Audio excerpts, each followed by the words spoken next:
Friends, welcome to our channel. Friends, आज आपण पाहणार आहोत 8व्या वेतन आयोगाबद्दल. तर 8वा वेतन आयोग कोणत्या कर्मचाऱ्यांना मिळणार आहे आणि कोणत्या कर्मचाऱ्यांना त्याचा लाभ मिळणार नाही याबद्दल पाहूया. तर केंद्र सरकारी कर्मचारी आणि पेन्शनधारक यांना 8व्या वेतन आयोगाच्या संभाव्य अंमलबजावणीची बातमी महत्वाची आहे. या आयोगामुळे सुमारे 50 लाख कर्मचारी आणि 65 लाख पेन्शनधारक यांच्या वेतनमध्ये आणि पेन्शनमध्ये वाढ अपेक्षित आहे. मात्र 1 जानेवारी 2026 पूर्वी निवृत्त होणाऱ्यांना लाभ मिळणार नाही या वृत्ताची चिंता सर्व प्रसार माध्यमांमध्ये वाढली आहे. आता निवृत्तीच्या तारखेवरून निर्माण झालेला संभ्रम पाहूया.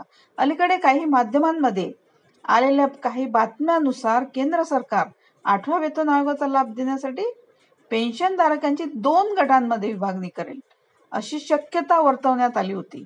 मात्र 1 जानेवारी 2026 पूर्वी निवृत्त झालेले आणि त्यानंतर निवृत्त होणारे असे गट करून लाभ दिला जाईल असे म्हटले. आता कर्मचाऱ्यांमध्ये या वृत्तानुसार 2026 पूर्वी सेवानिवृत्त होणाऱ्यांना 8व्या वेतन आयोगाच्या फायद्यांपासून वंचित ठेवले जाईल की काय अशी भीती व्यक्त केली जात होती. त्यामुळे लाखो पेन्शन धारकांमध्ये चिंतेचे वातावरण पसरले होते, कारण याचा थेट परिणाम त्यांच्या मिळणाऱ्या पेन्शनवर होणार होता. तसेच अर्थमंत्र्यांचे आश्वासन आणि फिटमेंट फॅक्टर या पार्श्वभूमीवर अर्थमंत्री निर्मला सीतारामन यांनी राज्यसभेत महत्त्वपूर्ण स्पष्टीकरण दिले आहे. त्यांनी पेन्शनधारकांना घाबरण्याचे कारण नाही असे सांगत वित्त विधेयकातील बदल हे केवळ जुन्या नियमांच्या स्पष्टतेसाठी असल्याचे म्हटले. आता पेन्शन लाभात कोणतीही कपात होणार नाही असे आश्वासन त्यांनी दिले.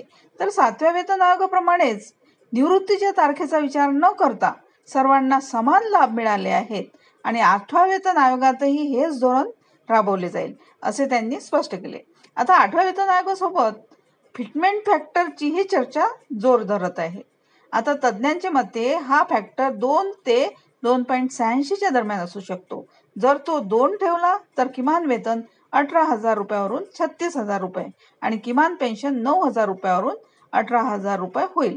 सरकार लवकरच याबाबत निर्णय घेईल अशी अपेक्षा आहे. थँक्यू.